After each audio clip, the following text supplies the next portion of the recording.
बच्चों देखो गर्मी तो बहुत है, लेकिन पढ़ाई चालू, और आज संख्या भी कम है, तो वीडियो अपलोड कर देंगे तो ज़्यादा से ज़्यादा लोगों तक पहुँच भी जाएगा, जो नहीं आए उनका भी लाभ हो जाएगा। चलिए इस दोहे को चालू करते हैं। तो पहले हम तुलसी बाबा के बारे में थोड़ी जानकारी आपको दे दें। तुलसीदास जी के बारे में इतना जान लीजिए कि इनके पिता का नाम आत्माराम और माता का नाम तुलसी था, और ये चित्रकूट के आसपास कोई गांव पड़ता है राजापुर, वहाँ के रहने वाले थे। शादी हुई, पत्नी से बड़ा प्रेम किया इन्होंने, इतना अधिक प्रेम किया कि उस पत्नी को भी कष्ट हो गया इनके प्रेम की वजह से। हुआ यह था कि अपने मायके में थी, और ये भाई साहब रात को गंगा नदी को क्रॉस करके उसके घर में पहुंच गए, किसी को बिना बताए कमरे में दाखिल हो गए। जब पत्नी देखा कि अगर सुबह पता चलेगा लोगों को तो कितनी मेरी बदनामी होगी, तो उसने इनको वहीं से धुतकारा और ऐसे शब्द बोल दिए ना कि उसके बाद जो है तुलसीदास जी का सारा प्रेम जो है क्या हुआ, एकदम से वैराग में चेंज हो गया। क्या कहा जानते हो? उनकी पत्नी ने कहा कि अस्थि चर्म में देह मन तामे ऐसी प्रीति, कह लगे ये चमड़े की देह है, ये पर तुमका इतना प्रेम हो गया। अगर यही प्रेम तुम्हारा श्री राम में हो जाता ना, तुम्हारा कल्याण हो जाता। निकल जाओ मेरे यहाँ से तुम आज। निकल के वहां से फिर लौट के गए ना, तो पलट इस पर नहीं देखा कि मेरी पत्नी कौन है, मेरा कौन क्या है। सीधे पहुंचे चित्रकूट धाम में। वहां जाने के बाद फिर इतना बड़ा साहित्य बना इनके द्वारा, जिसे आप रामचरितमानस के नाम से जानते हो। जगह जगह रामायण होती है, पाठ होता है, तो उन्हीं के द्वारा सृजित साहित्य है। यही नहीं रुके वो, इसके अलावा वैराग्य संदीपनी, विनय पत्रिका, जानकी मंगल से लेकर के कई सारी पुस्तकों की उन्होंने बहुत बड़ा महाकाव्य रचने का प्रयास किया और रचा किया। तो इस तरह तुलसी अमर हो गए। अब उन्हीं की जो है रामचरितमानस से ली हुई कुछ पंक्तियां हैं जो आपके सामने मैं पढ़ दूंगा, इनका अर्थ बताऊंगा, समझते चलिएगा। तो का बरसा जब कृषि सुखाने, समय चूकी पुनि का पछताने। का बरसा जब कृषि सुखाने,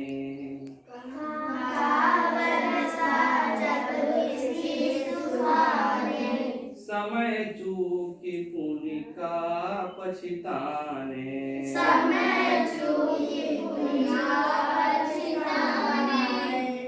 इस वर्णन में ये बताया गया है कि उस बारिश का कोई फायदा नहीं जो समय से ना हो। मतलब जब जरूरत हो तब वो चीज आपको ना मिले, तो बाद में उस चीज के, उस वस्तु के मिलने का कोई फायदा नहीं है। बीमारी से मर रहे हो, अभी तुमसे कहा जाए एक हफ्ते बाद दवाई कराई जाएगी तुम्हारी, तो क्या करेंगे भाई? कोई फायदा निकलेगा उसका? तो कहने का मतलब ये है, ये दोहा भी जो है इसी परिवेश में लिखा गया है। और उस समय जो सीता जी बहुत ही दुखी थी, मन ही मन दुखी थी कि अगर यदि राम जी ने धनुष नहीं उठाया तो क्या फायदा, इतने बड़े स्वयंवर का क्या मतलब है, जब मुझे जो है वर्ण करने वाला जिसको मैं पसंद कर रही हूँ वही नहीं, वो ना मिले हमको। तो उस दौरान ये दोहा प्रकट होता है। बालकांड का दोहा है ये। पर उपदेश कुशल बहु तेरे,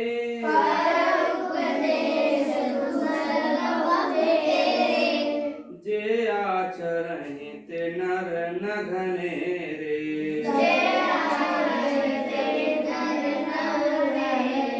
दूसरों को उपदेश देने वाले बहुत लोग मिल जाएंगे, ऐसा आपने खुद भी अनुभव किया होगा।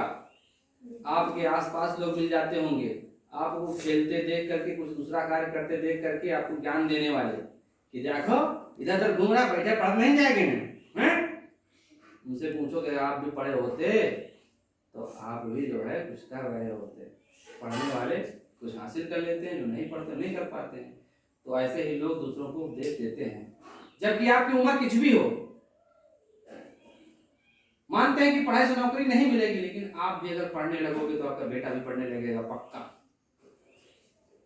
माहौल बनता है। आप देख रहे हो मोबाइल का टपट, लड़का तो कह रहे हो मोबाइल तो न देखो बेटा, क्या ऐसा संभव है? सीखता तो अभी से है।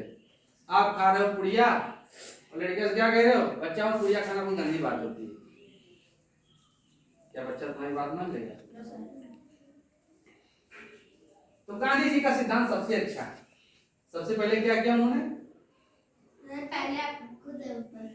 कहानी सुनाया था मैंने कि यस सर। एक महिला लेके आई गुड़, बच्चा लेके आई, हाँ कहे मेरा बच्चा गुड़ बहुत खाता है। तो गांधी जी ने क्या किया?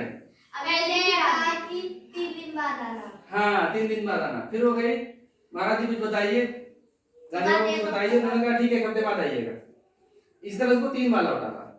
चौथी बार जब वो आई तो उन्होंने कहा बेटा गुड़ नहीं खाना चाहिए, ये अच्छी बात नहीं है। तो उन्होंने क्या कहा, माँ ने क्या कहा, गांधी बाबा ये बात तो आप पहले भी कह सकते थे। तो कहा बेटा पहले मैं ही बहुत गुड़ खाता था, मैंने छोड़ने का प्रयास किया, जब मेरा छूट गया तो मैंने कहा लाओ।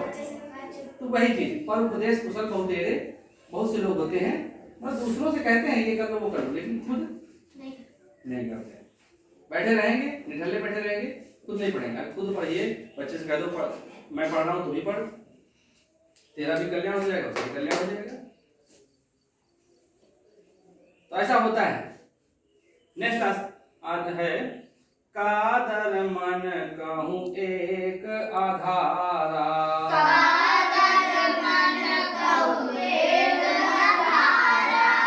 दैव दैव आलसी पुकारा।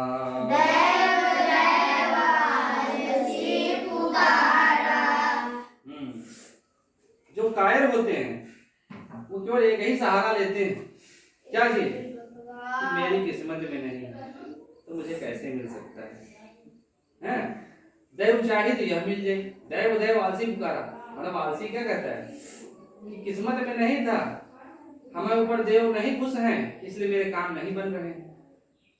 लेकिन कर्मयोगी क्या करता है? कर्म करता है और हर चीज हासिल कर लेता है। अगर आपका पढ़ाई का कर्म, तब पढ़ाई कीजिए, आपको हासिल होगी, इल्म हासिल होगा, उस इल्म के द्वारा आप कुछ भी करिए। ऐसा नहीं है कि केवल यहाँ किताबें पढ़ने से ही सब होता है, प्रैक्टिकल ज्ञान भी बहुत जरूरी है, प्रैक्टिकल नॉलेज। आगे बढ़ते हैं। हित अनहित पशु पक्षी जाना, हित अनहित पशु पक्षी जाना, मानुष तनु गुण ज्ञान निधाना, मानुष तनु गुण ज्ञान निधाना। तुलसी जी कहते हैं कि अपना हित और अपना बुरा ये पशु पक्षी भी जानते हैं, पशुओं को पता है। आप मनुष्य हो, गुण ज्ञान और विवेक के मालिक हो, सब कुछ आपको पता है कि नहीं? तो ऐसी अवस्था में आप जो है अपना उच्चतम विकास कर सकते हो। बहुत बड़ी बात उन्होंने कह दी यहाँ छोटे ही शब्दों में। हित अनहित तो पशु पक्षी भी जानते हैं, लेकिन आप मनुष्य हो, तो मनुष्य कैसे मनुष्य बनेगा?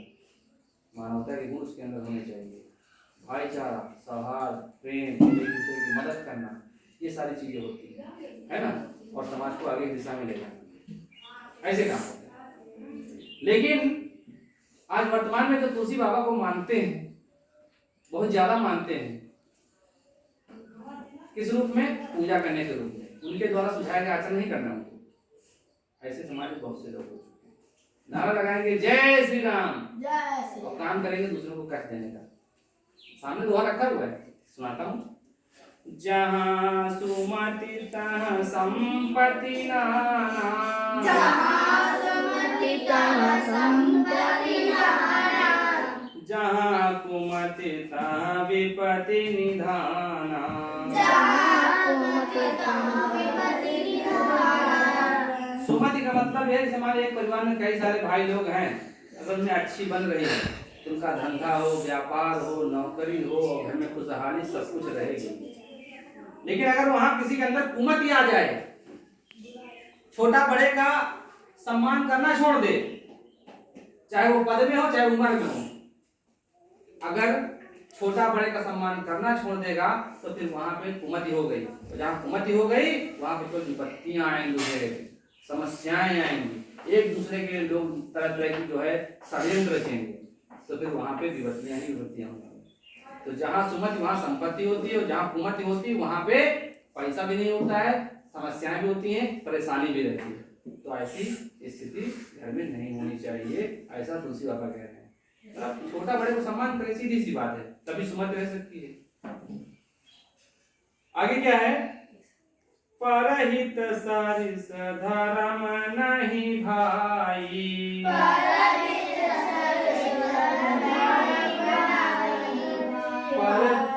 पर पीड़ा सम नहीं अधमाई।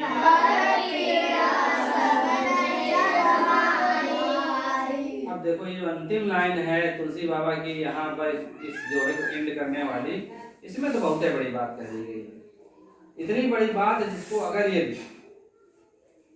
धर्म को मानने वाला कोई व्यक्ति, धर्म का मतलब वो चीज जो धारण करने योग्य है, अगर इसको पालन करने लगेगा तो शायद इस संसार में जो है लड़ाई झगड़ा ही खत्म हो जाए, ऐसी बात कह दी उन्होंने।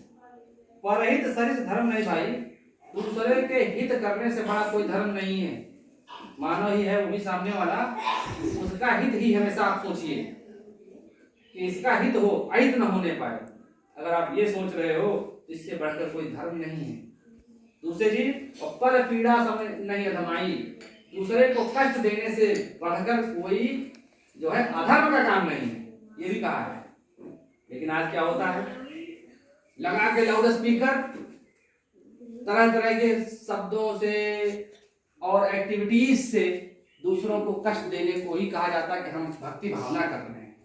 हम क्या कर रहे हैं? भक्ति भावना कर रहे हैं, ऐसा लोग सोचते हैं, लेकिन ये सत्य नहीं है। भक्ति भावना का मतलब ये है कि आप ऐसा करो कि सामने वाला आपकी वजह से कष्ट में नहीं। किसी क्या मान लिया अगल बगल कोई बीमार पड़ा हुआ है तो माँ डीजे पर झूठे हो जाए तेरी, ये अच्छी बात है? पटाखे फोड़ रहे हैं, बगल में बीमार पड़ा हुआ है, जानते हो तो मर भी सकता है। जानवर भी आक्रांत हो जाते हैं, कष्ट में हो जाते हैं जब पटाखे पटाखे चालू हो जाते हैं तो हैं, लेकिन आदमी उसको नहीं समझता है। पर पीड़ा का मतलब जीवन जानवर को भी कष्ट न दो भाई, वो भी तो जीव है, आप उसको भी कष्ट दे रहे हो, सबको कष्ट दे रहे हो, तो फिर आप क्या कर रहे हो? अधर्म कर रहे हैं। ये तुलसी बाबा ने कहा है, लेकिन उनको मानने वाले अधिकांश लोग आज की डेट में ऐसा नहीं करते हैं। उनको लगता है हमने लाउड स्पीकर मंगाया है, अब हम ढोलक मजीरे थाप पे सुन लिया रामायण तो मेरा कल्याण हो गया, ऊपर वाले ने मुझे सब कुछ दे दिया। ऐसे नहीं सब कुछ मिल जाता है, मिलता है? नहीं मिलता ना? ठीक, ओके, दुआ खत्म।